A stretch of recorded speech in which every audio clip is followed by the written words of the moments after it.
राधे राधे भक्तों हमारे चैनल सनातन वाणी में आप सभी का हार्दिक स्वागत। भक्तों, श्री श्री चैतन्य चरितावली में आज हम श्रवण करेंगे प्रेम रस लोलुप भ्रमर भक्तों का आगमन की कथा का दूसरा भाग। प्रभु के आगमन का समाचार काशी तक पहुंच गया था। प्रभु के जो अत्यंत ही अंतरंग भक्त थे, वे प्रभु का समाचार पाते ही उनकी सेवा में उपस्थित होने के लिए पुरी आने लगे। नवद्वीप के एक पुरुषोत्तमाचार्य नामक प्रभु के अत्यंत ही प्रिय भक्त और विद्वान ब्राह्मण थे। महाप्रभु के चरणों में उनकी बहुत ही अधिक प्रीति थी। जब महाप्रभु ने संन्यास लिया तब उन्हें अत्यंत ही दुख हुआ। वे अपने दुख के आवेश को रोक नहीं सके। प्रभु के बिना उन्हें संपूर्ण नदियां नगरी सूनी सूनी सी दिखाई देने लगी। घर बार तथा संसारी सभी वस्तुएं उन्हें काटने के लिए दौड़ती सी दिखाई देने लगी।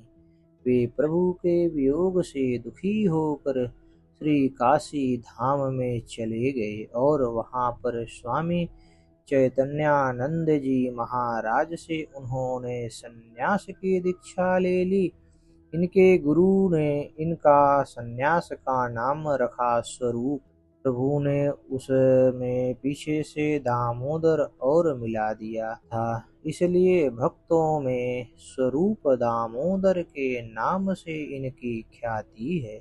स्वामी चैतन्यानंद जी जिस समय मस्तिष्क प्रधान विचारवान सन्यासी हुआ करते हैं, उसी प्रकार के थे, किंतु उनके शिष्य स्वरूप दामोदर परम सुहृदय हृदय प्रधान और भक्त हृदय के पुरुष थे, इसलिए वे गुरु के पथ का अनुसरण नहीं कर सके। गुरुदेव ने जैसा कि शिष्यों को उपदेश करना चाहिए, वैसा ही अद्वैत वेदांत के विचार और प्रचार का उपदेश किया, किंतु उनका हृदय तो साकार प्रेम स्वरूप श्री कृष्ण की भक्ति के लिए तड़प रहा था, इसलिए वे अपने गुरु की आज्ञा का पालन न कर सके। जब उन्होंने सुना कि दक्षिण की यात्रा समाप्त करके प्रभु पुनः पुरी में आकर निवास करने लगे हैं, तब तो उनसे वाराणसी में नहीं रहा गया और वे अपने गुरुदेव से आज्ञा लेकर पुरी के लिए चल दिए। काशी से पैदल चलकर वे सीधे प्रभु के समीप पहुंचे। उन्हें देखते ही प्रभु के आनंद का ठिकाना नहीं रहा। महाप्रभु इनसे लिपट गए और अत्यंत ही स्नेह के साथ इनका बार बार आलिंगन करने लगे। तब से ये प्रभु के सदा साथ ही रहे। स्वरूप दामोदर की प्रभु के चरणों में अलौकिक भक्ति थी। इन्हें गौरव भक्त दूसरा विग्रह ही मानते हैं। सचमुच इनमें सभी गुण महाप्रभु के ही अनुरूप थे। इनके शरीर का वर्ण भी महाप्रभु की भांति गौर था। शरीर एक हरा और मन को स्वतः ही अपनी ओर आकर्षित करने वाला था। ये बड़े ही विनयी, सदाचारी और सरस हृदय के थे। विशेष भीड़ भाड़ इन्हें पसंद नहीं थी। एकांतवास इन्हें बहुत प्रिय था, किंतु प्रभु को छोड़कर ये एक क्षण के लिए भी कहीं नहीं जा सकते थे। ये किसी से भी विशेष बातचीत नहीं करते थे। विद्वान होने के साथ ही ये महान गंभीर थे। महाप्रभु के साथ खाते, उन्हीं के साथ बैठते और उन्हीं की सेवा में अपना सभी समय व्यतीत करते। 12 वर्ष तक जब महाप्रभु सदा विरहावस्था में बेसुध बने रहे, तब ये सदा महाप्रभु के सिर को गोद में रख कर सोते थे। महाप्रभु जब राधा भाव में विरह वेदना से व्याकुल होकर रुदन करने लगते, तब उन्हें ललिता भाव से मनाते और इनके गले में अपनी भुजाओं को डालकर रात भर प्रलाप करते रहते। सचमुच गौर भक्तों में स्वरूप दामोदर का जीवन बड़ा ही भावमय, प्रेममय और प्रणयमय था। यदि निरंतर रूप से छाया की तरह ये महाप्रभु के साथ न रहते तो महाप्रभु की 12 वर्ष की गंभीरा लीला आज संसार में अप्रगट ही बनी रहती। ये महाप्रभु की नित्य की अवस्था को अपने पर्चा दैनंदिनी में लिखते गए। वहीं आज भक्तों की परम सुखकारी और मधुर भाव की पराकाष्ठा समझाने वाला ग्रंथ रूप दामोदर के गड़चा के नाम से प्रसिद्ध है। महाप्रभु का इनके प्रति अत्यधिक स्नेह था। महाप्रभु के मनोगत भावों को जिस उत्तमता के साथ ये समझ लेते थे उस प्रकार कोई भी उनके भावों को नहीं समझ सकता था। अमुक विषय में महाप्रभु की क्या सम्मति होगी इसे ये यूं ही सरलता पूर्वक बता देते थे और इनमें प्रायः भूल होती ही नहीं थी। महाप्रभु को भक्ति विहीन भजन काव्य अथवा पद सुनने से घृणा थी, इसलिए महाप्रभु को कुछ सुनाने के पूर्व वह स्वरूप दामोदर को सुना दिया जाता। उनकी आज्ञा प्राप्त होने पर ही वह पीछे से प्रभु को सुनाया जाता। जैसे ये गंभीर प्रकृति शांत और एकांत प्रिय थे, वैसे ही इनका कंठ भी बड़ा मधुर और सुरीला था। ये महाप्रभु को विद्यापति ठाकुर महाकवि चंडीदास के पद तथा गीत गोविंद आदि भक्ति संबंधी ग्रंथों के श्लोक गा गा कर सुनाया करते थे। प्रभु जब तक इनके पदों को नहीं सुन लेते थे तब तक उनकी तृप्ति नहीं होती थी। इनके गुण अनंत हैं, इन्हें महाप्रभु ही जान सकते थे, इसलिए महाप्रभु को इनके आगमन से सबसे अधिक प्रसन्नता हुई। प्रभु कहने लगे, तुम आ गए, इससे मुझे कितनी प्रसन्नता हुई उसे व्यक्त करने में मैं असमर्थ हूँ। सचमुच तुम्हारे बिना मैं अंधा था, तुमने आकर ही मुझे आलोक प्रदान किया है। मैं सदा तुम्हारे विषय में सोचा करता था। कल ही मैंने स्वप्न में देखा था कि तुम आ गए हो और खड़े खड़े मुस्कुरा रहे हो, सो सचमुच ही आज तुम आ गए। तुमने यह बड़ा ही उत्तम कार्य किया जो यहाँ चले आए। अब मुझे छोड़कर मत चले जाना। प्रेम पूर्ण स्वर से धीरे धीरे स्वरूप दामोदर ने कहा, प्रभु मैं स्वयं आपके चरणों में आ ही कैसे सकता था। जब मेरे पाप उदय हुए तभी तो आपके चरणों से पृथक होकर मैं अन्यत्र चला गया था। अब जब आपने अनुग्रह करके बुलाया है तो वरवश आपके प्रेम पास में बधा हुआ चला आया हूँ और जब तक चरणों में रखेंगे तब तक मैं कहीं अन्यत्र जा ही कैसे सकता हूँ।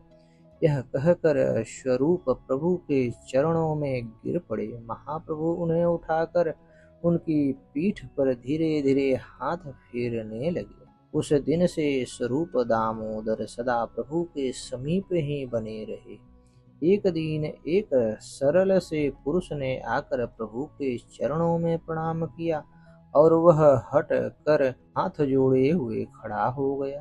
महाप्रभु के समीप उस समय सार्वभौम भट्टाचार्य, नित्यानंद आदि बहुत से भक्त बैठे हुए थे। महाप्रभु ने उस विनयी पुरुष से पूछा, भाई तुम कौन हो और कहाँ से आए हो? उस पुरुष ने बड़ी ही सरलता के साथ धीरे धीरे उत्तर दिया, मैं पूज्य ईश्वरपुरी महाराज का भृत्य हूँ। पुरी महाराज मुझे गोविंद के नाम से पुकारते थे। सिद्धि लाभ करते समय मैंने उनसे प्रार्थना की कि मेरे लिए क्या आज्ञा होती है। तब उन्होंने मुझे आपकी सेवा में रहने की आज्ञा दी। उनकी आज्ञा शिरोधार्य करके मैं आपके चरणों में उपस्थित हुआ हूँ। मेरे एक दूसरे गुरु भाई काशीश्वर और हैं, वे तीर्थ यात्रा करने के निमित्त चले गए हैं। तीर्थ यात्रा करके वे भी श्री चरणों के समीप ही आकर रहेंगे। अब मुझे जैसी आज्ञा हो। इतना सुनते ही प्रभु का गला भर आया। उनकी आंखों की ओर अश्रुओं से भीग गई।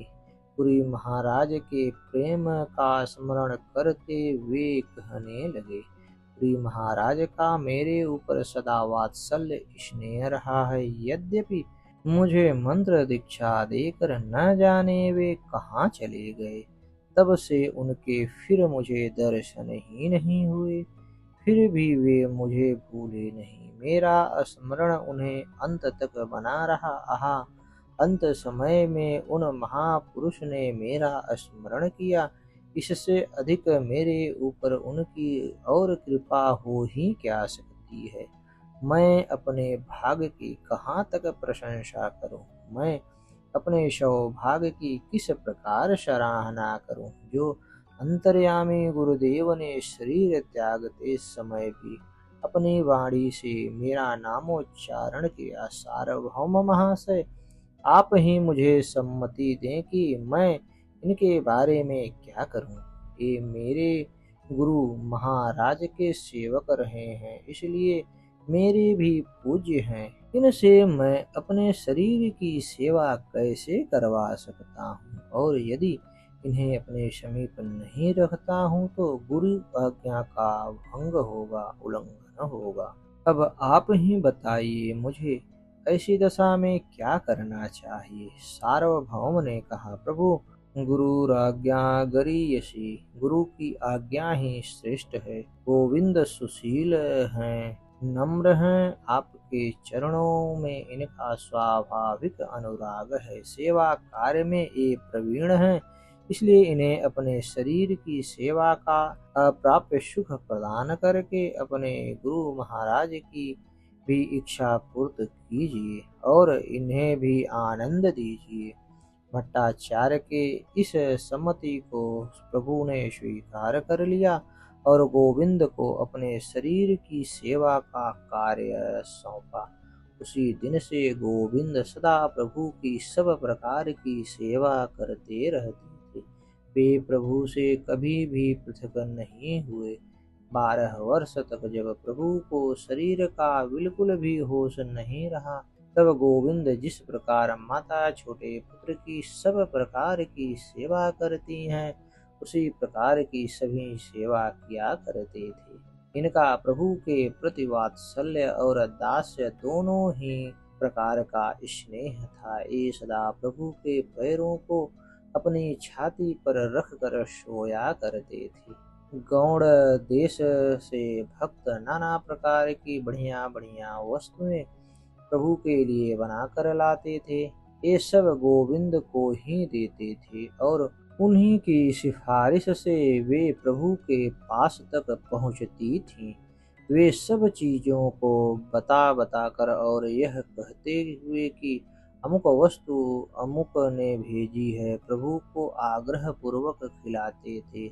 इनके जैसा सच्चा सेवक त्रिलोकी में बहुत ही दुर्लभ है। एक दिन प्रभु भीतर बैठे हुए थे, उसी समय मुकुंद ने आकर धीरे से कहा, प्रभु, श्रीमत केशव भारती जी महाराज के गुरु भाई श्री ब्रह्मानंद जी भारती महाराज आपसे मिलने के लिए बाहर खड़े हैं। आज्ञा हो तो उन्हें यहाँ ले आऊं। प्रभु ने जल्दी से कहा, वे हमारे गुरु तुल्य हैं, उन्हें लेने के लिए हम स्वयं ही बाहर जाएंगे। यह कहकर प्रभु अस्त व्यस्त भाव से जल्दी जल्दी बाहर आए। वहां उन्होंने मृग चर्म ओढ़े हुए ब्रह्मानंद जी भारती को देखा।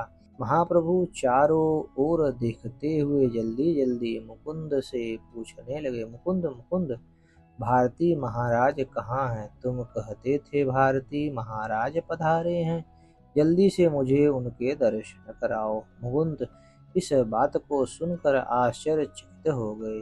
भारती महाप्रभु के सामने ही खड़े हैं, फिर भी महाप्रभु भारती जी के संबंध में पूछ रहे हैं, इसलिए उन्होंने कहा, प्रभु, ए भारती महाराज आपके सामने ही तो खड़े हैं।